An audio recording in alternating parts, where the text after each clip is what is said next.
नागपूरच्या भोसले घराण्याचे प्रथम राजे रघुजी भोसले यांची लंडनमधली ऐतिहासिक तलवार आता महाराष्ट्रात येणार आहे। लिलावामध्ये ही तलवार महाराष्ट्र सरकारने 47 लाख रुपयात प्राप्त केले।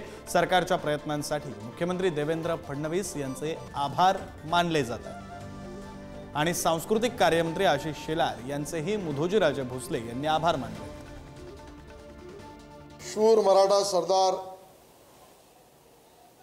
रघुजी भोसले यांची एक पाती तलवार अंदाजित 47,15,000 रुपये ते टॅक्स प्रमाणे वाढू शकतील।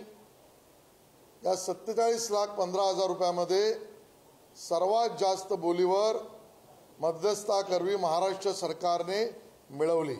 ही तलवार आपल्या महाराष्ट्रामध्ये येणार आहे, आपल्यासाठी फार आनंदाची भूषणाची बाब आहे। आपली धरोहर आपल्याकडे वापस येणार आणि महाराष्ट्र शासनाने याच्यामध्ये इनिशिएट घेतलं त्याबद्दल एक धन्यवाद देतो। आणि फार शॉर्ट नोटीसवर हे कार्य झालेलं आहे। आमची अपेक्षा आहे ती आपल्याकडे यावी। आम्ही त्या सर्व पत्रामध्ये ही मागणी केली होती आणि आपल्याकडे येणं हे आपल्यासाठी फार गरजेचं आहे आणि ऐतिहासिक धरोहर आहे आणि ह्या घराण्याची असल्यामुळं इथं राही तर तिचं महत्त्व एक वेगळं राहील।